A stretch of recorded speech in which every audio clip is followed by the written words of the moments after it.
प्रश्न संख्या 19 समझते हैं। प्रश्न क्या दिया हुआ आपके पास, एक पतंग की डोरी की लंबाई 100 मीटर है और यह डोरी एक सरल रेखा के रूप में गया हुआ है। इस डोरी में बता रहा है क्या, कोई ढील भी नहीं है और यह जमीन से, भूतल जो लिखा हुआ ना यहाँ पर, इसका मतलब होता है जमीन, और यह जमीन से थीटा कोण बनाती है इस प्रकार कि साइन थीटा बराबर 8/15 दिया हुआ है। तो आपको बताना है कि जमीन से पतंग कितनी ऊंचाई पर उड़ रही है। चलिए समझते हैं इस प्रश्न को। सबसे पहले आप हल लिखिए और प्रश्न में मेन पॉइंट क्या दिया हुआ आपके पास, साइन थीटा। चलिए इस बात को यहां से उठा लीजिए आप, साइन थीटा बराबर 8/15, ठीक है ना। ऐसे जब हम लोग पतंग उड़ाए, मान लीजिए यहां से पतंग उड़ा रहे हैं तो तिरछा उड़ेगी, इस प्रकार से तिरछे जाएगी ना, है ना। तो ये तो जमीन हो जाएगा यहाँ से, और कभी भी ऊंचाई मुझे मापना होगा, है ना, जमीन से ऊंचाई मापना है, पतंग कितनी ऊंचाई पर उड़ रही है, तो मुझे इस प्रकार से देखना पड़ेगा। तो यहाँ से देखना पड़ेगा, यहाँ पर पतंग उड़ रही है ना। चलिए इसको मिलाते हैं। इस पॉइंट से कोई बच्चा पतंग उड़ा रहा है और यहाँ पर पतंग उड़ रही है ना। ये हो गया मेरा जमीन, और यहाँ से मुझे देखना है कि कितना ऊंचाई पर पतंग उड़ रही है, ठीक है। इसका नाम दे दीजिए आप A B C। तो इसमें डोरी की लंबाई क्या हो गया आपके पास, AC हो गया। पतंग की ऊंचाई कौन सा हो गया आपके पास, AB हो गया। और BC क्या हो गया आपके पास, ये तो जमीन है ना। चलिए समझते हैं आगे।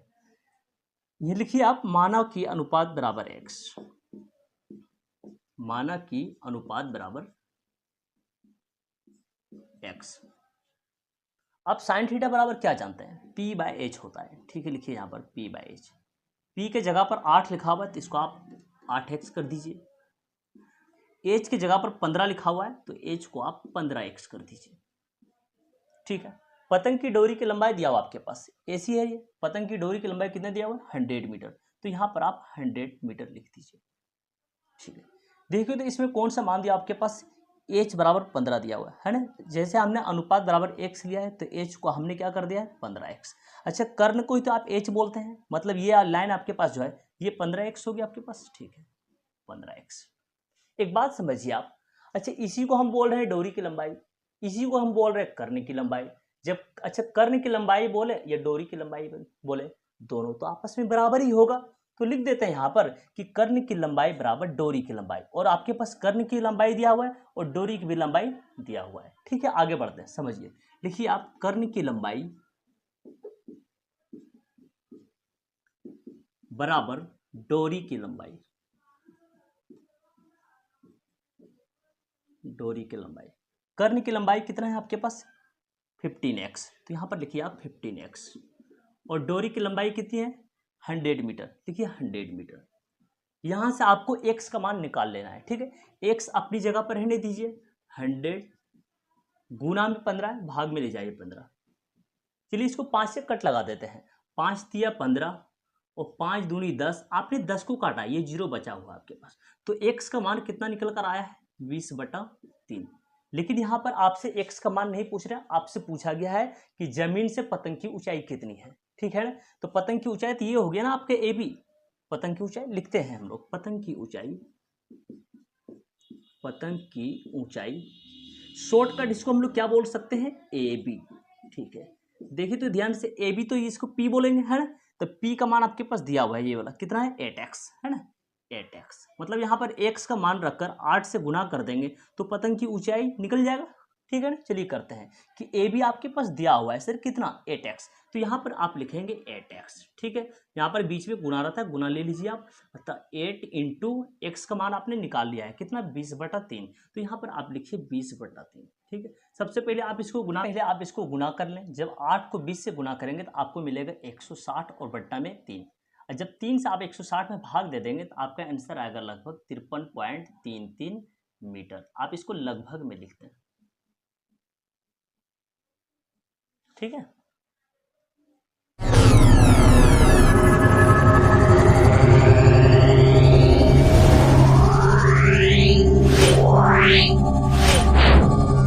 समझते हैं, 19 जैसा ही है।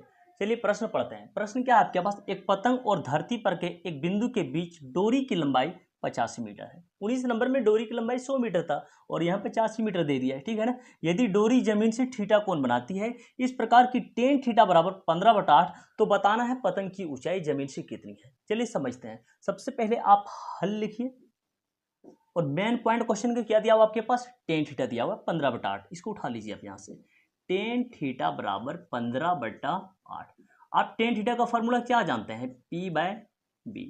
यहाँ पर अनुपात को मान लेते हैं, लिखते हैं माना कि अनुपात बराबर x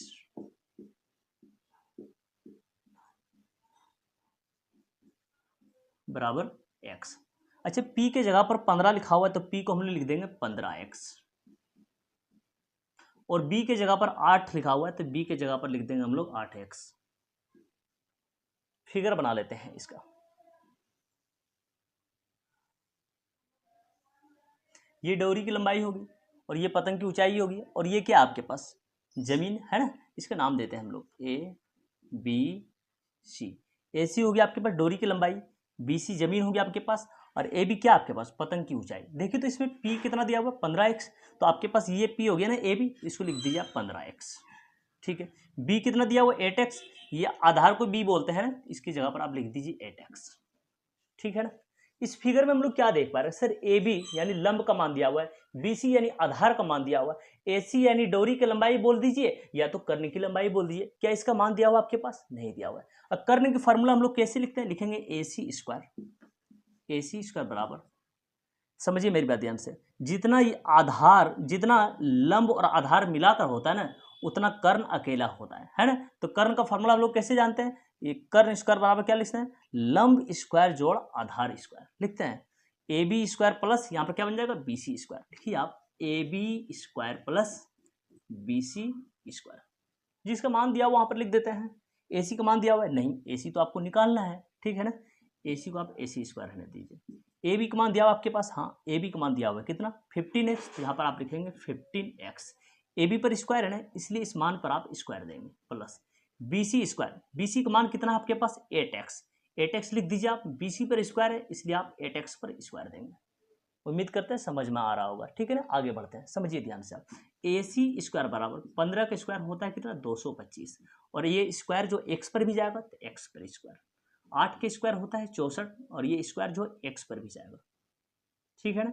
तो AC स्क्वायर बराबर 225 एक्स स्क्वायर में जब 64 एक्स स्क्वायर आप जोड़ देते हैं तो ये हो जाता है 289 एक्स स्क्वायर। अब यहाँ से स्क्वायर को हटा दीजिए, ये क्या हो जाएगा AC बराबर √अंडर 289 एक्स स्क्वायर। जब यहाँ से स्क्वायर हटाते हैं तो बदले में इधर क्या चढ़ाना पड़ता है रूट। 289 को वर्गमूल जानते हैं हम लोग कितना होता है 17, एक्स पर भी स्क्वायर इसलिए एक्स भी निकल जाएगा। तो AC कितना निकल कर आया 17x। चलिए AC की जगह पर हम लोग लिख देते हैं 17x, ठीक है ना। आगे बढ़ते हैं, समझना मेरी बात ध्यान से। AB कितना बोल रहा है ये 15x।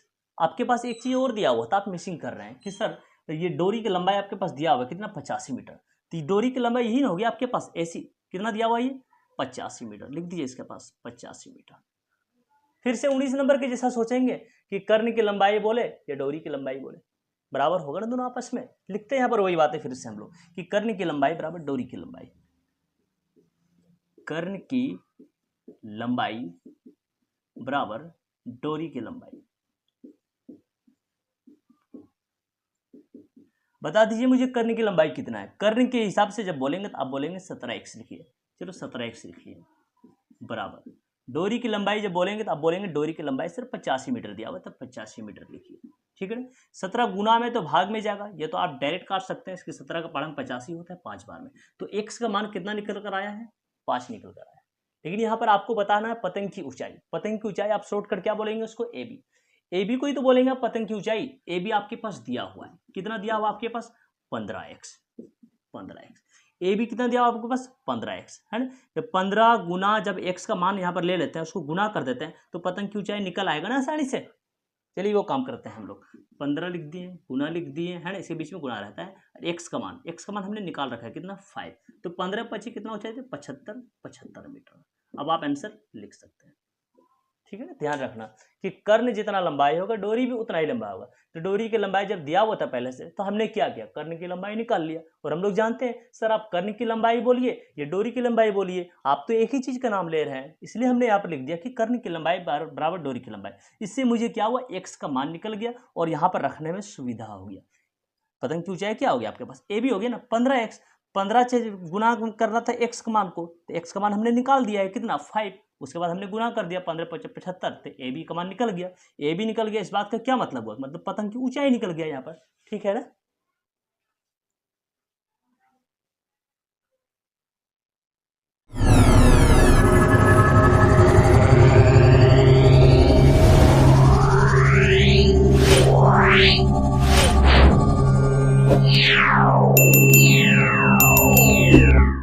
फिगर बनाते हुए साथ साथ क्वेश्चन भी पढ़ेंगे, समझिए ध्यान से। एक वृक्ष दिया हुआ है, क्या बोला गया है कि आंधी आने से इसका ऊपर वाला हिस्सा जो है टूटकर जमीन पर जा लगा है। चलिए हमने एक वृक्ष बना लिया है, मान लीजिए यहाँ तक टूटा और टूटने के बाद ये वाला हिस्सा जमीन पर आकर लटक गया है। चलिए इसको भी मिला देते हैं यहाँ पे, ठीक है ना। इसका नाम दे देते हैं ए बी सी और इस पॉइंट का नाम दे देते हैं डी। अगर हम यहाँ पूरा पेड़ की बात करते हैं तो बी डी है ना, पूरे पेड़ की लंबाई हो जाएगी। प्रश्न पढ़ते हैं, क्या बोले किसी वृक्ष का ऊपर का भाग जो आंधी आने से टूटकर पृथ्वी पर जा लगा है। अब पृथ्वी से 30 डिग्री का कोण बनाता है, मतलब ये जो हिस्सा टूटकर जो पृथ्वी पर गिरा ना, तो यहाँ पर जहाँ गिरा उस जगह पर 30 डिग्री का कोण बना दिया है। दोबारा रिपीट करते हैं, क्या बोल रहा है, पृथ्वी से 30 डिग्री का कोण बनाता है। वृक्ष की जड़ से उस बिंदु की दूरी जहाँ वृक्ष का ऊपरी सिरा पृथ्वी को छूता है 25 मीटर है। मतलब जहाँ वृक्ष था और टूट कर जितना दूरी पर गिरा, यहाँ से लेकर यहाँ तक की दूरी जो है 25 मीटर दिया हुआ आपके पास। कितना? 25 मीटर, ठीक है ना। ये पूरा पेड़ था, इतना हिस्सा टूटकर जमीन पर लटका और जहाँ लटका वहाँ पर 30 डिग्री का कोण बना लिया। अब पेड़ से और जहाँ वो टूटा हुआ हिस्सा गिरा उसका दूरी जो है 25 मीटर हो गया है। ये प्रश्न आपके पास लिखा हुआ है। आपसे क्या पूछा गया है कि पेड़ की है ना वास्तविक ऊंचाई बताना है आपको। पेड़ की वास्तविक ऊंचाई यहाँ पर लिखा हुआ आपके पास, वृक्ष की आरंभिक ऊंचाई ज्ञात कीजिए। समझ में आ रहा है, मतलब पेड़ जो है पहले से कितना ऊंचा था, ये बातें आपको बताना है। यानी आपको बी डी का मान निकालना पड़ेगा इसमें, ठीक है ना। समझिए मेरी बात ध्यान से, ए बी अगर निकाल कर ए डी निकाल कर उन दोनों को आपस में जोड़ देंगे, मतलब पूरा पेड़ की ऊंचाई हो जाएगा, ठीक है ना। समझिए तो ध्यान से, हम लोग यहाँ से चल सकते हैं त्रिभुज ए बी सी से लिखेंगे हम लोग समकोण त्रिभुज ए बी सी से, यहाँ से चलना चालू कर रहा है। डिग्री जहाँ दिया हुआ वहाँ से देखिए आप, जब हम लोग यहाँ से देखेंगे तो ये हो जाएगा P और ये हो जाएगा B, ठीक है। लिखते हैं P और B से क्या बनता है, टेन थीटा बनता है। लिखते हैं टेन थीटा, लेकिन थीटा की जगह पर कितना दिया हुआ है 30 डिग्री, तो आप लिखेंगे 30 डिग्री। जहाँ डिग्री दिया हुआ है ना वहीं से आपको देखना चाहिए। जब यहाँ से देखेंगे ये देखेंगे P और ये देखेंगे B का मान है आपके पास और इसका मान निकल आएगा, है ना। एक का तो मान निकल जाएगा, बाकी रह जाएगा फिर AD का मान निकालने के लिए, ठीक है ना। चलिए लिखते हैं, यहाँ से देख रहे हैं तो ये हो गया P और ये हो गया B, यानी AB बट्टा BC। लिखते हैं यहाँ पर AB और बट्टा में BC मान लिखते हैं इसका। 1030 का मान होता है 1/√3। AB का मान तो आपके पास नहीं दिया हुआ है, तो AB को आप AB लिखिए। BC का मान, हाँ BC का मान दे रखा है कितना, 25 मीटर। लिखिए यहाँ पर 25 मीटर। क्रॉस मल्टीपल कर लेते हैं इसको, AB इंटू √3, ये हो जाएगा AB√3। अब 25 को 1 से गुना करेंगे तो 25 आएगा आपके पास, ठीक है ना। यहाँ से AB आप क्लियर कर लेते हैं, AB बराबर हो जाएगा 25 गुना में √3 है तो भाग में √3 कर दीजिए, मतलब 25/√3 मीटर। ये तो आपके पास ये निकला है सिर्फ अभी कि 25/√3 आया सर इसका मान, 25/√3। हमने AB निकाल लिया है, अब हमें निकालना पड़ेगा AD। उसके बाद क्या करेंगे, AB में जब AD जोड़ देंगे तो पूरा पेड़ हो जाएगा, कि पहले से पेड़ कितना लंबा था, है ना। चलिए आगे बढ़ते हैं, समझना आप ध्यान से। कौन सा हिस्सा टूट गया है, AD, और लटक कर वो क्या बन गया यहाँ पर AC। अच्छा AD और AC दोनों बराबर ही तो होगा, टूटने के बाद जो जमीन पर गिरेगा वो टूटकर बड़ा या छोटा तो नहीं होगा ना, जितना टूटा उतना ही तो लटकेगा। तो जितना AD का मान होगा मतलब उतना ही AC का मान होगा, है। लिख दीजिए आप यहाँ पर कि AD बराबर AC। यही तो टूटा वो हिस्सा आपके पास, AD टूट गया है सर और जमीन पर गिरा, उसका नाम दे दिए हम लोग AC। तो जितना टूटा हुआ सर वो यहाँ पर लटका हुआ है, तो ये दोनों का मान जो है बराबर होगा। अगर हम AC का मान निकाल लिए, इस बात का क्या मतलब हुआ कि AD का मान भी तो उतना ही होगा, है ना। आगे बढ़ते हैं। अच्छा AC की जब बात कर रहे हैं तो इसमें त्रिभुज ABC में देख पा रहे हैं कि सर आधार है इसके पास लंब भी है, मतलब मुझे कर्ण का मान चाहिए, है ना। चलिए निकालते हैं हम लोग। जब यहाँ से देखेंगे हम लोग, ये देखें P/H, एक हमें वो पकड़ना है जो खाली दिया हुआ है। यहाँ से जब देखेंगे ये हो जाएगा P और ये हो जाएगा H। आखिर हम इधर क्यों जा रहे हैं, क्योंकि मुझे AC का मान निकालना है, ठीक है ना। क्योंकि जब AC का मान निकल जाएगा तो वो AD का मान हो जाएगा। ठीक है ना। आगे बढ़ते हैं, यहाँ से देख रहे हैं पी बाय एच, और पी बाय एच से क्या बनता है, साइन थीटा बनता है। लिखते हैं sine theta, sine theta, theta की जगह पर 30 डिग्री है तो आप 30 डिग्री लिखें। दोबारा रिपीट कर लेते हैं, पी बाय एच यानी ए बी बट्टा ए सी, लिखते हैं यहाँ पर ए बी और बट्टा में ए सी। साइन 30 का मान आप जानते हैं 1/2। ए बी का मान बता दो मुझे, चलिए ए बी का मान बता दीजिए। तो हमने ए बी का मान कितना निकाल दिया है, 25/√3, तो ए बी के जगह पर रखेंगे 25/√3।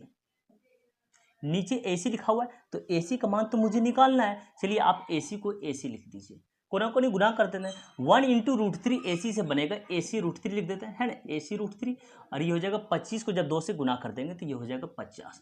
तो ए सी कितना निकल कर आएगा यहाँ पर, ए सी बराबर 50 गुना में √3 है ना, तो भाग में √3 कर देते हैं, ये भाग में √3 आ गया है। ठीक है ना, समझिए ध्यान से, ए सी हमने निकाल लिया। अच्छा ए सी जो निकला है, ए डी ही तो ए सी बना, इसलिए तो निकल दिया हमने कि ए डी बराबर ए सी। जब हमने ए सी निकाल लिया मतलब ए डी निकाल लिया हमने, 50/√3 यहाँ पर कर देते हैं कि ए सी बोलिए या ए डी बोलिए, उसका मान हो जाएगा आपके पास 50/√3। ठीक है ना। अब हमें चाहिए पेड़ की ऊंचाई, पेड़ की ऊंचाई क्या, बी डी चाहिए। बी डी कैसे बनेगा, ए बी जोड़ ए डी से पेड़ की ऊंचाई बन जाएगा ना पूरी तरह से। लिखते हैं यहाँ पर पेड़ की ऊंचाई, पेड़ की ऊंचाई, इसको हम लोग शॉर्टकट क्या बोल सकते हैं, देखिए तो बी डी है ना, पूरा पेड़ हो जाएगा ये बी डी बराबर। बी डी कैसे बनेगा, ये ए बी जोड़ ए डी से, इन दोनों को जोड़ने से बनेगा। ए बी में जोड़ दीजिए आप बी डी, ए बी में जोड़ दीजिए आप ए डी, ए डी है ना, ये ए डी जोड़ना है। ए बी में कौन सा जोड़ना है आपको, ए डी, इससे क्या बनेगा बी डी पूरा पेड़, और पूरा पेड़ की ही ऊंचाई आपको चाहिए। चलिए इन दोनों को मान लिखिए आप, ए बी का मान लिखिए, ए बी का मान आपने निकाल रखा है यहाँ पर कितना, 25/√3, तो यहाँ पर आप लिखेंगे 25/√3 और प्लस बी ए डी का मान, ए डी का मान है ना, ए डी का मान आपने कितना निकाल लिया है 50/√3, यहाँ पर निकाले हैं आप ए डी का मान, है ना, ए डी ए सी, ए सी तो आपके ए डी है ना, ए सी बोलिए या तो ए डी बोलिए, दोनों का मान बराबर होगा 50/√3, तो यहाँ पर आप लिखेंगे 50 और बट्टा में √3। चलिए दोनों सेम है तो एलसीएम उतना ही हो जाएगा, ऊपर वाला लिख देंगे 25 + 50 है ना, दोनों सेम होने पर एलसीएम सेम और ऊपर वाला भी सेम लिख देते हैं यहाँ पर 25 + 50, 50 में 25 जोड़ दिएगा कितना हो जाएगा 75, अब बट्टा में कितना √3। कभी भी नीचे रूट आने लगे तो उस रूट को खत्म किया जाता है। चलिए उस रूट को खत्म करते हैं हम लोग, कितना लिखा हुआ है 75 बट्टा में √3।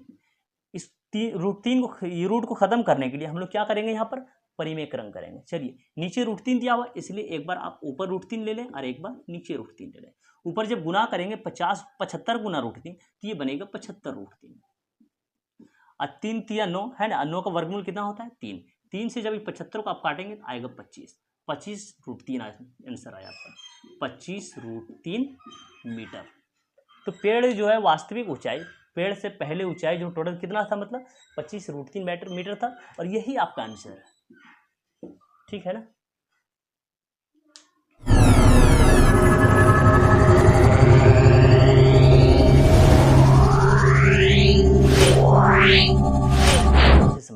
समझिए तो क्या दिया हुआ है, बोल रहे क्या है, एक बिजली का खंभा है जिसकी ऊंचाई 10 मीटर है, लिख दीजिए आप 10 मीटर है। क्या बोला कि इस खंबे को सीधा खड़ा करने के लिए इसकी चोटी से एक स्टील तार बांधकर जमीन में गाड़ दिया गया है ना, इस खंबा को सीधा खड़ा करने के लिए एक स्टील तार बांधा गया इसकी चोटी से लेकर जमीन तक। ठीक है ना, चलिए इसको मिला देते हैं। क्वेश्चन को आप पढ़िए, यही बात है आपके पास लिखा हुआ है, इसके नाम दीजिए आप ए बी और सी।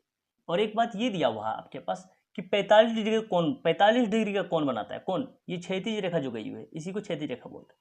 ये क्षैतिज रेखा जा रही है, स्टील जार तार जो यहाँ से गई है ये 45 डिग्री का कोण बनाते हुए गया हुआ है ना, ये हो गया आपके पास 45 डिग्री। ये तो हमेशा 90 होता है आपके पास, जहाँ से स्टील तार गई हुई है ना, ये 45 डिग्री का कोण बनाया है।